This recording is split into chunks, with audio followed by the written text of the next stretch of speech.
ಆಕಾಶವಾಣಿ ಚೈತ್ರವನ ಲಕ್ಷ್ಮೀಶನ ಜೈಮಿನಿ ಭಾರತದ ಸಮಗ್ರ ವಾಚನ ವ್ಯಾಖ್ಯಾನ ಕಾರ್ಯಕ್ರಮ. ಪ್ರಸ್ತುತಿ ಡಾಕ್ಟರ್ ಎಎಸ್ ಶಂಕರನಾರಾಯಣ. ಚೈತ್ರವನ ಕಾರ್ಯಕ್ರಮದ ಕೇಳುಗರಿಗೆಲ್ಲ ನಮಸ್ಕಾರಗಳು ಹಾಗೂ ಕಾರ್ಯಕ್ರಮಕ್ಕೆ ಆತ್ಮೀಯವಾದ ಸ್ವಾಗತ. ಪ್ರಿಯ ಕೇಳುಗರೆ, ಇವತ್ತಿನ ಈ ಕಾರ್ಯಕ್ರಮದಲ್ಲಿ ಲಕ್ಷ್ಮೀಶನ ಜೈಮಿನಿ ಭಾರತದ 25ನೆಯ ಸಂಧಿಯ ಕೆಲ ಪದ್ಯಗಳ ವಾಚನ ಹಾಗೂ ವ್ಯಾಖ್ಯಾನವನ್ನು ಕೇಳಲಿದ್ದೀರಿ. ವಾಚನ ಮಾಡಲಿದ್ದಾರೆ ಡಾಕ್ಟರ್ ಮತ್ತೂರು ಎಸ್ ಸನತ್ಕುಮಾರ್. ವ್ಯಾಖ್ಯಾನ ಮಾಡಲಿದ್ದಾರೆ ಡಾಕ್ಟರ್ ಮಹಾಬಲೇಶ್ವರ.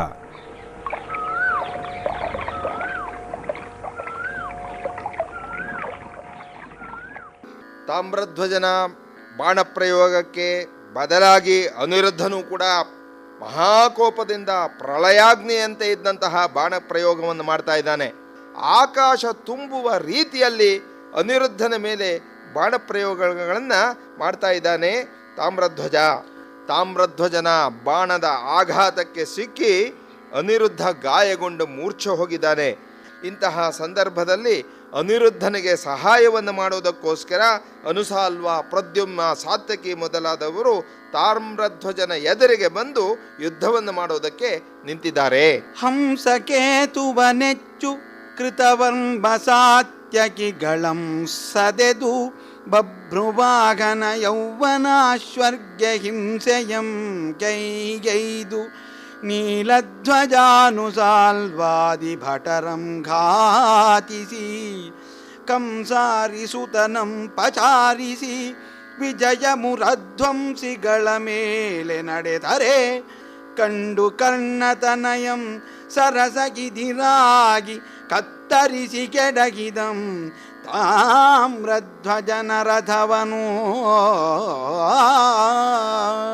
ಅನಿರುದ್ಧನ ಸಹಾಯಕ್ಕೆ ಬಂದಂತಹ ಅನುಸಾಲ್ವ, ಪ್ರದ್ಯುಮ್ನ, ಸಾತ್ಯಕಿ ಇವರನ್ನ ತಾಮ್ರಧ್ವಜ ಎದುರಿಸ್ತಾ ಇದ್ದಾನೆ. ಅವರೆಲ್ಲರನ್ನೂ ಕೂಡ ಹೊಡೆದಿದ್ದಾನೆ.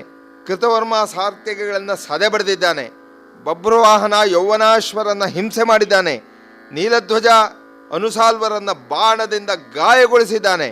ಪ್ರದ್ಯುಮ್ನನ್ನ ಹೀಗೆಳೆದು ಕರ್ಣಾರ್ಜುನರ ಮೇಲೆ ಬರಲು ಆಗ ವೃಷಕೇತು ಆ ತಾಮ್ರಧ್ವಜನ ರಥವನ್ನು ತಡೆದು ಮುರಿದಾಗ ತಾಮ್ರಧ್ವಜ ಇನ್ನೊಂದು ರಥವನ್ನು ಹತ್ತಿ ಬರ್ತಾ ಇದ್ದಾನಂತೆ.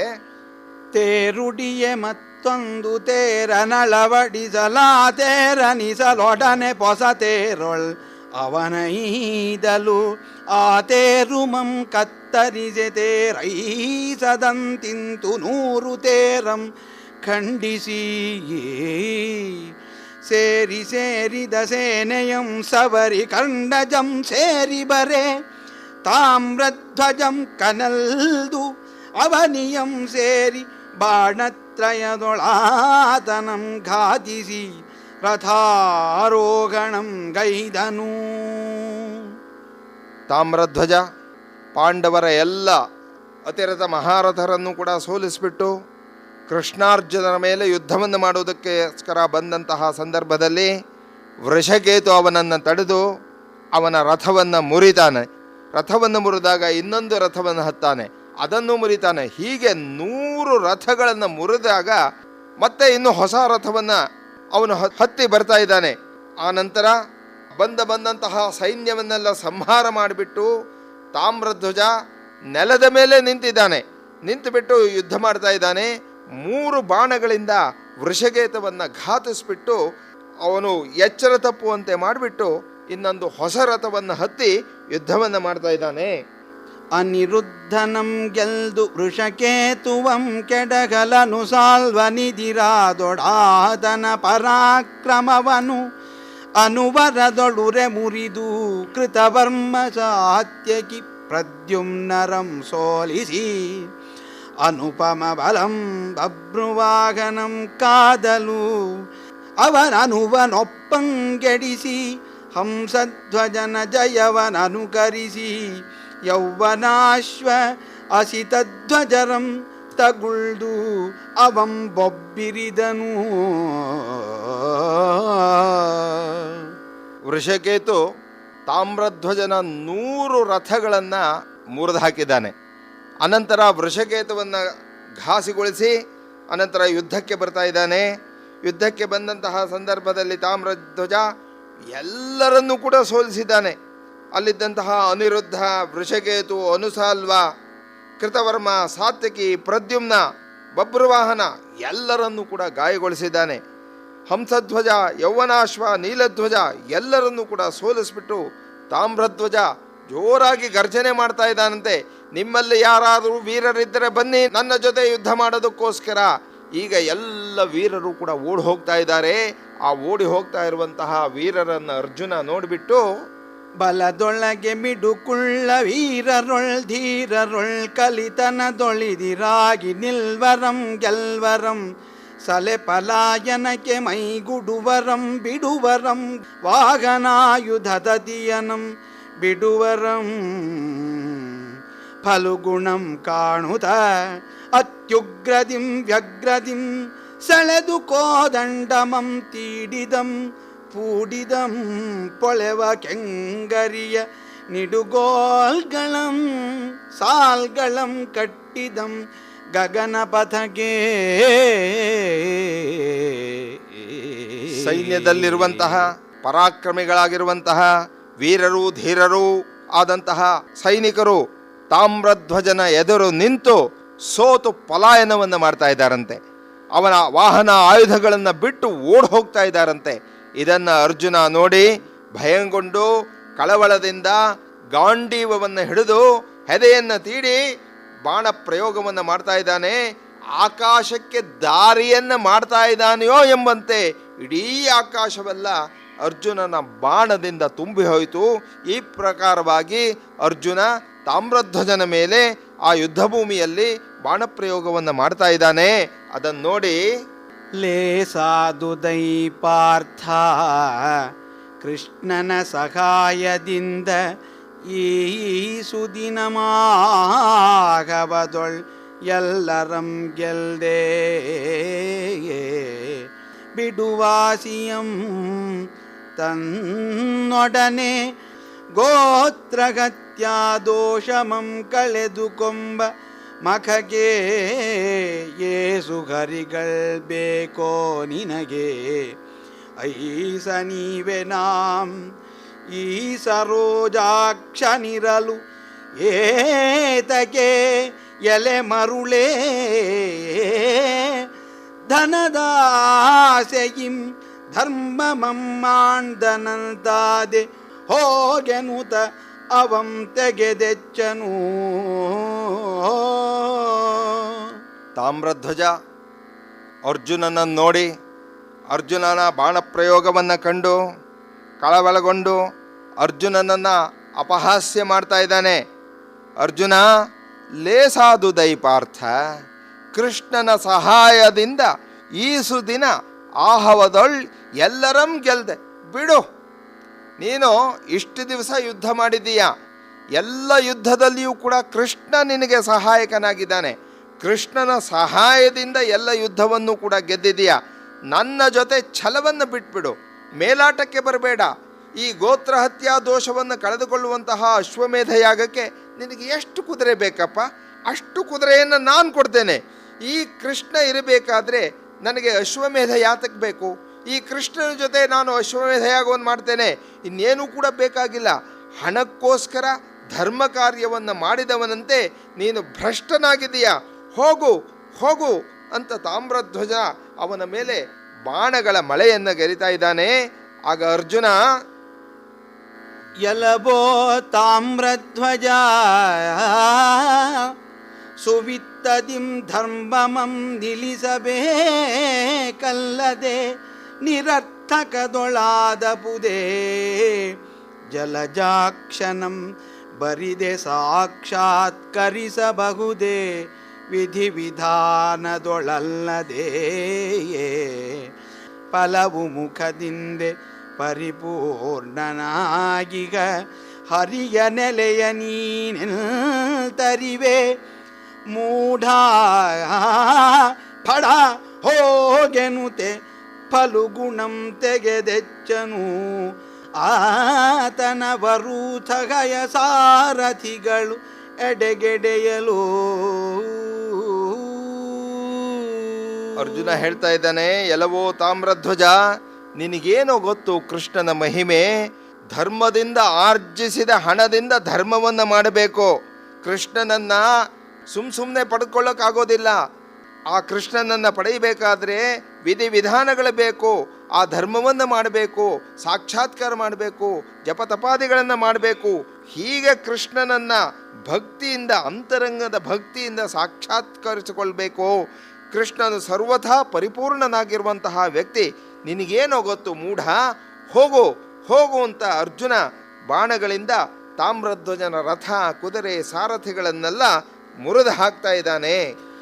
ಆ ರಥಂ ಮುರಿಯೇ ಪೊಸರಥವನೇರಿ ಬರಲಾರಥಂ ಪುಡಿಯಾಗೆ ನರನಿಸಲ್ ಬಳಿಕ ಮಹಾರಥಂ ಮತ್ತೊಂದು ರಥದೊಳ್ ಉರವಣಿಸಲು ಅದನರ್ಜುನಂ ತಡೆಗಡಿದನು. ಆರಣದೊಳಿಂತವನ ಸ್ಯಂದನ ಸಹಸ್ರಮಂ ಬಾರಿ ಬಾರಿಗೆ ಕತ್ತರಿಸಿ ಕೆಡಗಿ ಫಲುಗುಣಂ ಪೂರೈಸಿದಂ ದೇವದತ್ತಮಂ ಕೊಂದ ನಿಕ್ಕೆಲದ ಚಾತುರ್ಬಲವನು. ಅರ್ಜುನ ತಾಮ್ರಧ್ವಜನ ರಥದ ಮೇಲೆ ಬಾಣದ ಮಳೆಯನ್ನು ಸುರಿಸಿ ಆ ರಥವನ್ನು ಮುರಿದ. ಆ ರಥವನ್ನು ಮುರಿದಾಗ ಇನ್ನೊಂದು ರಥವನ್ನು ಅವನು ತೆಗೆದುಕೊಂಡು ಬಂದ. ಯಾವ ಯಾವ ರಥವನ್ನು ತರ್ತಾನೋ, ಹೊಸ ಹೊಸ ರಥವನ್ನು, ಆ ಹೊಸ ರಥವನ್ನೆಲ್ಲ ಅರ್ಜುನ ತನ್ನ ಬಾಣದಿಂದ ಮುರಿದಿದ್ದಾನೆ. ಈ ರೀತಿಯಾಗಿ ಮಹಾರಥನಾದಂತಹ ತಾಮ್ರಧ್ವಜನ 1000 ರಥಗಳನ್ನು ಅರ್ಜುನ ಮುರಿದು ಹಾಕಿದ್ದಾನಂತೆ. ಅನಂತರ ದೇವದತ್ತ ಶಂಖವನ್ನು ಊದಿಬಿಟ್ಟು ಅವನ ಸೈನ್ಯದಲ್ಲಿ ಉತ್ಸಾಹವನ್ನು ಉಂಟು ಮಾಡಿ ತಾಮ್ರಧ್ವಜನ ಎರಡೂ ಕಡೆಗಳಲ್ಲಿ ಇದ್ದಂತಹ ಸೈನ್ಯಗಳನ್ನೆಲ್ಲ ಸಂಹಾರ ಮಾಡಿದ್ದಾನೆ. ಇಂತಹ ಅರ್ಜುನನ ಸಾಹಸಕ್ಕೆ ಮೆಚ್ಚಿ ತಾಮ್ರಧ್ವಜಂ ಗರ್ಜಿಸಿ ಕನಲ್ದು ಅಮಮ ತಾನದೇಂ ಪೌರುಷ ವಿವರ್ಜಿತನೇ ಫಡಾಯನುದ ತೆಗೆದಿಸಲ್ ಬರಸಿಡಲ್ ಪೊಡೆದು ಗಿರಿ ಜರಿವಂತಿರೇ ಬರಸಿಡಿಲ್ ಪೊಡೆದು ಗಿರಿ ಜರಿವಂತಿರೇ ನಿರ್ಜರೇಂದ್ರನ ಸೂನು ಪೊನಲಿಡಲ್ ಬಿಸಿಯ ನೆತ್ತರ್ಜೋಂಪಿಸುತೆ ಮೈ ಮರೆದು ಬಿದ್ದನ್ ಇಳೆಯುಳ್ ಪುನರ್ಜನ್ಮ ಮೆನೆ ಕೂಡೆ ಚೇತರಿಸಿ ನರನೆಚ್ಚು ಕಡಿದನು ಆತನ ಧನುವನು. ತಾಮ್ರಧ್ವಜ ಅರ್ಜುನನ ಸಾಹಸವನ್ನು ಮೆಚ್ಚಿ ಹೊಗಳ್ತಾ ಇದ್ದಾನೆ. ಅರ್ಜುನನ ಪೌರುಷವನ್ನು ಮೆಚ್ಚಿದ್ದಾನೆ, ಅದನ್ನು ಹೊಗಳ್ತಾ ಇದ್ದಾನೆ.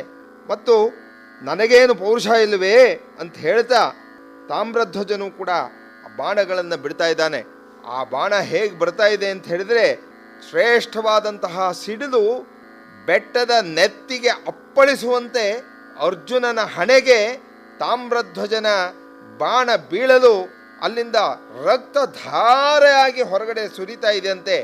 ತಾಮ್ರಧ್ವಜನ ಬಾಣದ ಆಘಾತಕ್ಕೆ ರಕ್ತ ಚಿಮ್ತ ಅರ್ಜುನ ಕೆಳಗಡೆ ಬಿದ್ದುಬಿಟ್ಟಿದ್ದಾನೆ, ಮೂರ್ಛೆ ಹೋಗಿದ್ದಾನೆ. ಆ ಕ್ಷಣದಲ್ಲಿ ಪುನರ್ಜನ್ಮ ಬಂದಂತೆ ಅವನಿಗೆ ಎಚ್ಚರ ಬಂದು ಇನ್ನೊಂದು ಬಾಣವನ್ನು ತೆಗೆದುಕೊಂಡು ತಾಮ್ರಧ್ವಜನ ಬಿಲ್ಲನ್ನು ಕತ್ತರಿಸಿ ಹಾಕಿದ್ದಾನೆ. ಬಿಲ್ ಮುರಿಯೇ ಮತ್ತೊಂದು ಬಿಲ್ಗೊಂಡು ಕೋಪದಿಂಪಲ್ ಮೊರೆಯುತ ಒಡನೆ ತಾಮ್ರಧ್ವಜಂ ತೆಗೆದಾರ್ದಿಸಲ್ ಮಹಿಯೊಳರ್ಜುನನ ತೇರು 1 ಯೋಜನಂ ಪೋಗೆ ತರಹರಿಸಿಕೊಳ್ಳುತ್ತೆ ನಿಲ್ ಮೋರೆದೋರೆನುದೇ ಫಲುಗುಣಂ ಬೊಬ್ಬಿರಿದಿಸಲ್ ಮುಗಿಲ ಬಟ್ಟೆಯ ನಡರ್ದುದು ಆತನ ರಥಂ ಬಲ್ಮೆಗೆ ಮುರಧ್ವಂಸಿ ಮೆಚ್ಚಿ ತಲೆದೂಗಿದಂ ಭೂಪಕೇಳ್ ಅದ್ಭುತವನು. ಜೈಮಿನಿ ಮಹರ್ಷಿಗಳು ಜನಮೇಜಯ ಮಹಾರಾಜನಿಗೆ ಈ ಅದ್ಭುತವಾದಂತಹ ಕಥೆಯನ್ನು ಮುಂದುವರಿಸ್ತಾ ಇದ್ದಾರೆ. ಯಾವಾಗ ತಾಮ್ರಧ್ವಜನ ಬಿಲ್ಲು ಮುರಿಯುತ್ತೋ ಅರ್ಜುನನ ಬಾಣಕ್ಕೆ, ಆಗ ತಾಮ್ರಧ್ವಜ ಇನ್ನೊಂದು ಬಿಲ್ಲನ್ನು ತೆಗೆದುಕೊಂಡು ಹಲ್ಲನ್ನು ಕಡಿಯುತ್ತಾ ತುಟಿ ಕಚ್ಚುತ್ತಾ ಆ ಬಾಣವನ್ನು ಅರ್ಜುನನ ರಥದ ಮೇಲೆ ಬಿಟ್ಟಿದ್ದಾನಂತೆ. ಅರ್ಜುನನ ರಥ 1 ಯೋಜನ ಹಿಂದಕ್ಕೆ ಹೋಯ್ತಂತೆ. ಅಷ್ಟು ವೇಗವಾಗಿ ಅರ್ಜುನನ ಮೇಲೆ ಬಾಣ ಪ್ರಯೋಗವನ್ನು ಮಾಡಿದ್ದಾನೆ. ಅದನ್ನ ನೋಡಿ ಅರ್ಜುನ ಸುಧಾರಿಸಿಕೊಂಡು ನಿಲ್ಲು ನಿಲ್ಲು, ನಿನ್ನ ಮುಖವನ್ನು ತೋರಿಸು ಎನ್ನುತ್ತಾ ಆ ಬಾಣವನ್ನು ಬಿಟ್ಟಾಗ ತಾಮ್ರಧ್ವಜನ ರಥ ಆಕಾಶಕ್ಕೆ ಹಾರಿ ಹೋಯ್ತಂತೆ. ಆಗ ಕೃಷ್ಣ ಅರ್ಜುನನ ಆ ಪರಾಕ್ರಮವನ್ನು ಕಂಡು ತಲೆ ತೂಗ್ತಾ ಇದ್ದಾನೆ. ಏನು ಆಶ್ಚರ್ಯ ಇದು!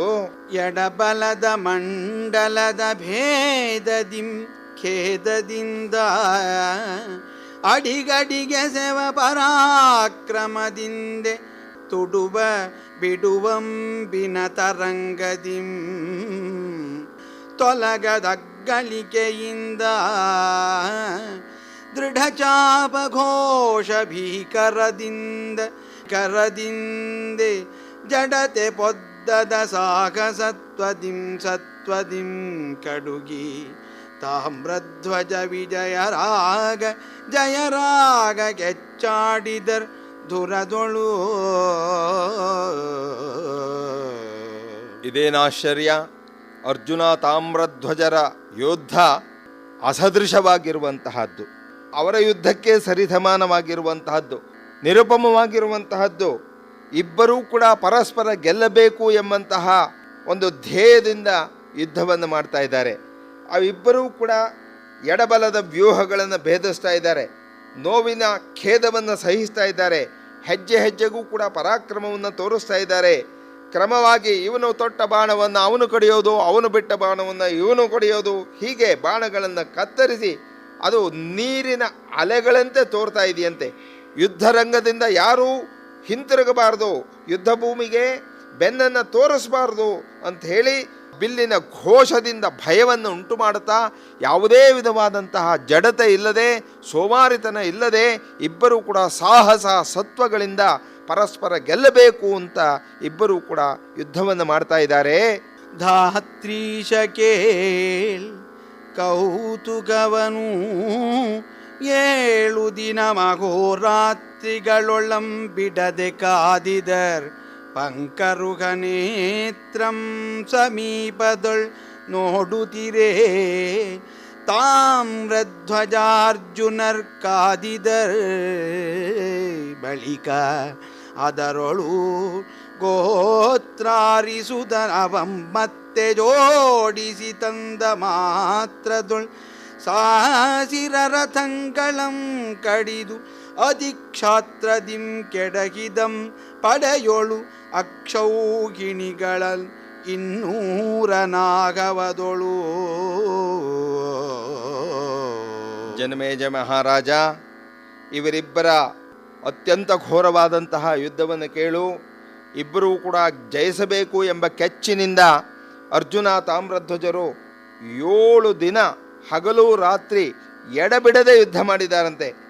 ಆ ಕೃಷ್ಣನೂ ಕೂಡ ಇವರಿಬ್ಬರ ಕಾಳಗವನ್ನು ನೋಡ್ತಾ ಇದ್ದಾನೆ. ಬಳಿಕ ಅರ್ಜುನ ತಾಮ್ರಧ್ವಜನ 1000 ರಥಗಳನ್ನು ಮುರಿದು ಹಾಕಿದ್ದಾನೆ. ಅವನ 200 ಅಕ್ಷೌಹಿಣಿ ಸೈನ್ಯವನ್ನು ಕೂಡ ಸಂಹಾರ ಮಾಡಿದ್ದಾನೆ. ಹಾಗೆ ತಾಮ್ರಧ್ವಜನು ಕೂಡ ಆ ತಾಮ್ರಕೇತು ಪಾಂಡವ ಸೇನೆಯೊಳ್ ಪ್ರಯುತ ಚಾತುರಂಗಮನೈದೆ ಸಂಕರಿಸಿ ಪಾರ್ಥನಂ ಘಾತಿಸಿದನು. ಅಡಿಗಡಿಗೆ ಪಳವಿಗೆ ಹನುಮನಂ ಪಲ್ಗಿರಿಸಿ ಹರಿಯ ನೆಚ್ಚು ಸೂತವಾಜಿಗಳನೊಡನೆ ಜವಗೆಡಿಸಿ ವಿಖ್ಯಾತ ಜಾಪದ ನಾರಿಯಂ ಕಡಿದು ಕಲಿಕರ್ಣ ಜಾತಾನುಸಾಲ್ವ ಸಾತ್ಯಕಿ ಬಭ್ರುವಾಗನಾದಿಗಳನ್ನು ಉರೆ ನೋಯಿಸಿದನು. ತಾಮ್ರಧ್ವಜನು ಕೂಡ ಅರ್ಜುನ ಜೊತೆ ವೀರಾವೇಶವಾಗಿ ಸರಿಸಮಾನವಾಗಿ ಯುದ್ಧ ಮಾಡ್ತಾ ಅವನ 10 ಲಕ್ಷ ಸೈನ್ಯವನ್ನು ಸಂಹಾರ ಮಾಡಿದ್ದಾನೆ. ಅಡಿಗಡಿಗೆ ಅರ್ಜುನನನ್ನು ಗಾಯಗೊಳಿಸ್ತಾ ಇದ್ದಾನೆ. ಅರ್ಜುನನ ಧ್ವಜದಲ್ಲಿದ್ದಂತಹ ಹನುಮಂತನನ್ನು ಕೂಡ ಹಲ್ಗಿರಿಯುವಂತೆ ಮಾಡ್ತಾ ಇದ್ದಾನಂತೆ. ಕೃಷ್ಣನನ್ನು ಹೊಡೆದಿದ್ದಾನೆ. ಸಾರಥಿ ಕುದುರೆಗಳನ್ನು ಮುಗ್ಗರಿಸುವಂತೆ ಮಾಡಿದ್ದಾನೆ. ಗಾಂಡೀವದ ಹೆದೆಯನ್ನು ಕತ್ತರಿಸಿ ಹಾಕಿದ್ದಾನೆ. ಜೊತೆಗೆ ಅವರ ಜೊತೆ ಇದ್ದಂತಹ ವೃಷಕೇತು, ಅನುಸಾಲ್ವ, ಸಾತ್ಯಕಿ, ಬಬ್ರುವಾಹನ ಎಲ್ಲರನ್ನೂ ಕೂಡ ನೋಯಿಸಿದ್ದಾನೆ. ಹೀಗೆ ಹಂಸಧ್ವಜನು ಕೂಡ ಯುದ್ಧವನ್ನು ಮುಂದುವರಿಸಿದ್ದಾನೆ.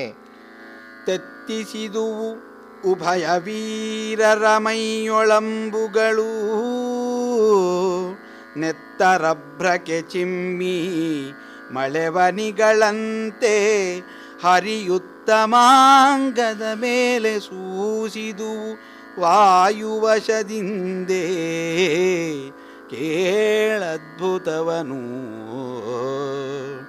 ಮತ್ತೆ ಫಲುಗುಣನು ಅವನ ಧನು ವಿಕ್ಕಡಿಯಾಗಿ ಕತ್ತರಿಸೆ ಕತಿಯೊಳೈತಲ್ದು ಪಾರ್ಥನ ರಥವನೆತ್ತಿಕೊಂಡು ಆಗಸಗೆ ಪುಟನೆಗೆದು ಧರೆಯೊಳಪ್ಪಳಿಸಿದಂ ತಾಮ್ರಕೇತು.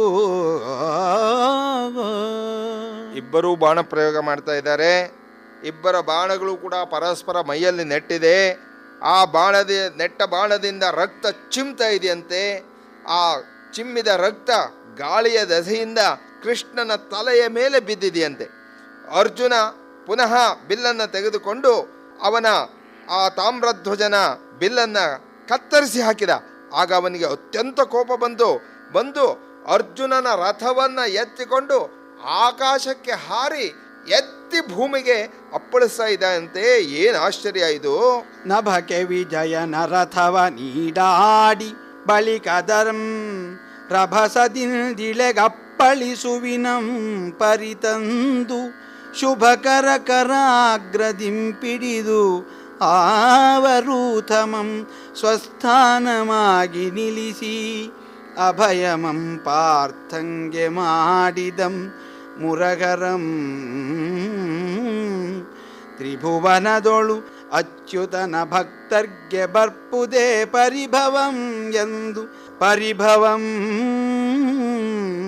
ಅನಿಮಿಷರ್ ಕೊಂಡಾಡೇ ಬಲಮೆರಡಕ್ಕೆ ಆಶ್ಚರ್ಯಮಾಗೆ ಕೂಡೇ. ಅರ್ಜುನನ ರಥವನ್ನು ಎತ್ತಿ ಆಕಾಶಕ್ಕೆ ತೆಗೆದುಕೊಂಡು ಹೋಗಿ ಭೂಮಿಯ ಮೇಲೆ ಅಪ್ಪಳಿಸ್ತಾ ಇರುವಂತಹ ಸಂದರ್ಭದಲ್ಲಿ ಏನು ಆಶ್ಚರ್ಯ ನಡೆಯಿತು! ಏನು ಆಶ್ಚರ್ಯ ಇದು! ಅವನು ಅಪ್ಪಳಿಸುವಷ್ಟರಲ್ಲಿ ಶ್ರೀಕೃಷ್ಣ ಬಂದು ತನ್ನ ಶುಭವಾದ ಕೈಯಿಂದ ಆ ರಥವನ್ನು ಹಿಡಿದು ಭೂಮಿಯ ಮೇಲೆ ಸರಿಯಾಗಿ ನಿಲ್ಲಿಸ್ತಾ ಇದ್ದಾನಂತೆ. ಅರ್ಜುನನಿಗೆ ಅಭಯವನ್ನು ಕೊಡ್ತಾ ಇದ್ದಾನಂತೆ. ಇದನ್ನೆಲ್ಲ ನೋಡಿ ದೇವತೆಗಳು ಕೂಡ ಬೆರಗಾಗಿದ್ದಾರೆ. ಅದಕ್ಕೋಸ್ಕರ ಹೇಳ್ತಾರೆ, ತ್ರಿಭುವನದೊಳ್ ಅಚ್ಯುತನ ಭಕ್ತರ್ಗೆ ಬರ್ಪುದೇ ಪರಿಭವಂ. ಆ ಮೂರು ಲೋಕದಲ್ಲಿ ಆ ಪರಮಾತ್ಮನ ಭಕ್ತರಿಗೆ ಎಲ್ಲಾದರೂ ಕೂಡ ಪರಿಭವ ಉಂಟಾಗುತ್ತದೆಯೇ, ಸೋಲು ಉಂಟಾಗುತ್ತದೆಯೇ? ಕೃಷ್ಣ ತನ್ನ ಭಕ್ತರನ್ನು ಕಾಪಾಡಿಯೇ ಕಾಪಾಡ್ತಾನೆ ಅನ್ನುವಂಥದ್ದು ಪುನಃ ಇದು ನಿಜವಾಗ್ತಾ ಇದೆ ಅಂತ ಎಲ್ಲ ಉದ್ಗರಿಸ್ತಾ ಇದ್ದಾರಂತೆ. ಹೀಗೆ ಎರಡು ಸೈನ್ಯಗಳಿಗೂ ಕೂಡ ಪರಮ ಆಶ್ಚರ್ಯವಾಯಿತು.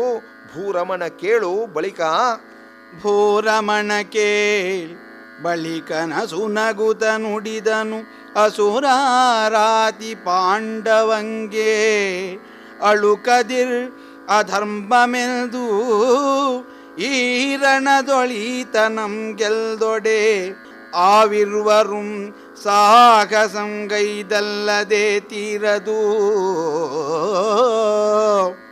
ಯಸು ನೀನೊಂದು ಕಡೆಯೊಳ್ ಆನಿಸುವೆ ನೀ ವೀರನಂ ಮತ್ತೊಂದು ದೆಸೆಯೊಳು ಎಂದರುಪಿ ನರನಾರಾಯಣರ್ ಕರೆದರಂಬುಗಳನ್ನು ಓರ್ವೊಂದೊಂದು ಮುಖದೊಳಿರ್ದು. ಈ ರೀತಿಯಾಗಿ ಕೃಷ್ಣ ಅರ್ಜುನನನ್ನು ಸಂರಕ್ಷಣೆ ಮಾಡಿದ ಮೇಲೆ ಕೃಷ್ಣ ಅರ್ಜುನಿಗೆ ಹೇಳ್ತಾ ಇದ್ದಾನೆ, ಇದು ಅಧರ್ಮ ಅಂತ ಅಳುಕಬೇಡ. ಈ ಯುದ್ಧದಲ್ಲಿ ಇವನನ್ನು ಗೆಲ್ಲೋದಕ್ಕೆ ನಾವಿಬ್ಬರೂ ಕೂಡ ಒಟ್ಟಿಗೆ ಪ್ರಯತ್ನಿಸಬೇಕು. ಪ್ರಯತ್ನಿಸದೇ ಇದ್ದರೆ ಆಗೋದಿಲ್ಲ. ಅದಕ್ಕೋಸ್ಕರ ನಾನು ಒಂದು ಕಡೆಯಿಂದ ಯುದ್ಧ ಮಾಡ್ತೇನೆ, ನೀನು ಇನ್ನೊಂದು ಕಡೆಯಿಂದ ಯುದ್ಧ ಮಾಡೋ. ಇಬ್ಬರೂ ಬೇರೆ ಬೇರೆ ದಿಕ್ಕಿನಿಂದ ಯುದ್ಧ ಮಾಡಿದರೆ ಇದು ಅಧರ್ಮ ಅಂತ ಭಾವಿಸ್ಬೇಡ. ನೀನು ಬಾಣವನ್ನು ಬಿಡು, ನಾನು ಇನ್ನೊಂದು ಕಡೆಯಿಂದ ಬಾಣವನ್ನು ಬಿಡುತ್ತೇನೆ. ಅದರಂತೆ ನರನಾರಾಯಣರಿಬ್ಬರೂ ಕೂಡ, ಕೃಷ್ಣಾರ್ಜುನರಿಬ್ಬರೂ ಕೂಡ ಬೇರೆ ಬೇರೆ ಕಡೆಯಿಂದ ಯುದ್ಧವನ್ನು ಮಾಡೋದಕ್ಕೆ ಪ್ರಾರಂಭ ಮಾಡಿದ್ದಾರೆ.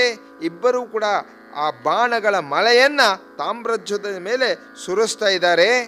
ಪಾಂಡವ ಮುಕುಂದರೊಂದೇ ಬಾರಿ ಮುಳಿದು ವರಗಾಂಡೀವ ಶಾರ್ಂಗ ಚಾಪಂಗಳಂ ಕೊಂಡು ಅಬ್ಜಜಾಂಡಕಧಿಕ ಕ್ಷೋಭಮಾಗೆ ತಾಮ್ರಧ್ವಜನ ಮೇಲೆ ತೆಗೆದಿಸುತ್ತಿರಲ್ಕೆ ಕಾಂಡವಿಲ್ಲದೆ ಕವಿದುವಂಬುಗಳು ಅಡಗಿತು ಮಾರ್ತಂಡಮಂಡಲಂ ಅಡಗಿತು ಮಾರ್ತಾಂಡಮಂಡಲಂ ಆಗ ಶಿಖಿಕೇತು ನಂದನಂ ತಾಂ ಡಿಭಿಕಮರ್ದನ ಕಿರೀಟಿಗಳನ್ನು ಅಡಿಗಡಿಗೆ ಘಾತಿಸಿದನು ಆಗವದೊಳು.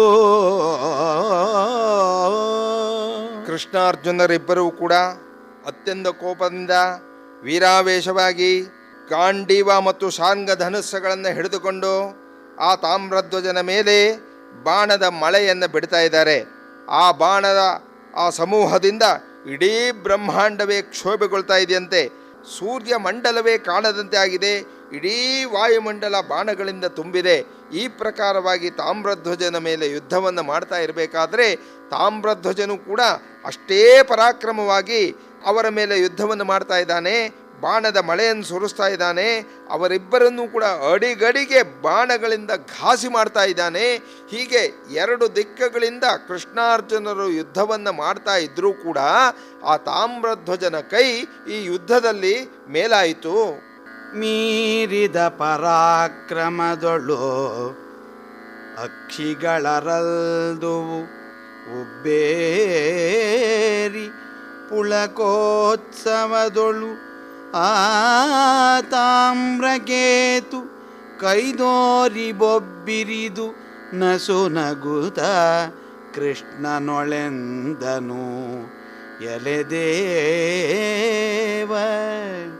ತನ್ನ ಕೂಡೆ ಬೇರೆ ನೀಂಬಿಲ್ವಿಡಿದು ಕಾದಿ ಕೌಂತೆಯನಂ ಗಾರು ಮಾಡದಿರು ಅರ್ಜುನಂಗೆ ಸಾರಥಿಯಾಗು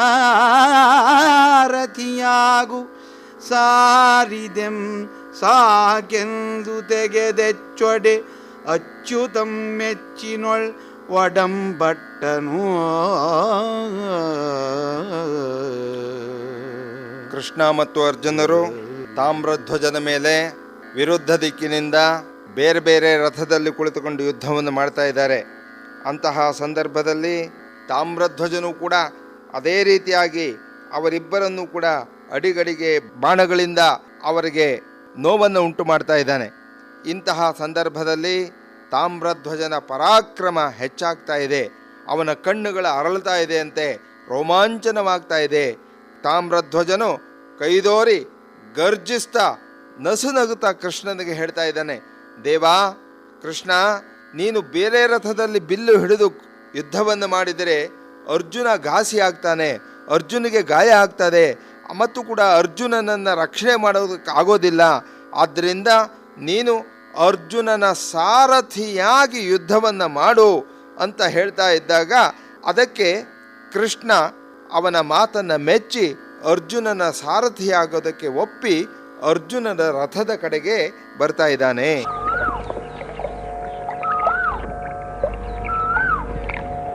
ಇದುವರೆಗೆ ಲಕ್ಷ್ಮೀಶನ ಜೈಮಿನಿ ಭಾರತದ 25ನೆಯ ಸಂಧಿಯ ಕೆಲ ಪದ್ಯಗಳ ವಾಚನ ಹಾಗೂ ವ್ಯಾಖ್ಯಾನವನ್ನು ಕೇಳಿದಿರಿ. ವಾಚನ ಮಾಡಿದವರು ಡಾಕ್ಟರ್ ಮತ್ತೂರು ಎಸ್ ಸನತ್ಕುಮಾರ್. ವ್ಯಾಖ್ಯಾನ ಮಾಡಿದವರು ಡಾಕ್ಟರ್ ಮಹಾಬಲೇಶ್ವರ. ಚೈತ್ರವನ ಕೇಳಿದ್ರಿ. ಕಾರ್ಯಕ್ರಮದ ಪ್ರಸ್ತುತಿ ಡಾಕ್ಟರ್ ಎಎಸ್ ಶಂಕರನಾರಾಯಣ. ನಿರ್ಮಾಣ ನೆರವು ಸಂಜೀವ ಆರ್ ನಾಮಣ್ಣವರ್. ಇದು ಇಂದಿನ ಚೈತ್ರವನ. ಈ ಕಾರ್ಯಕ್ರಮ ಆಕಾಶವಾಣಿ ಭದ್ರಾವತಿ ಕೇಂದ್ರದ ಕೊಡುಗೆ.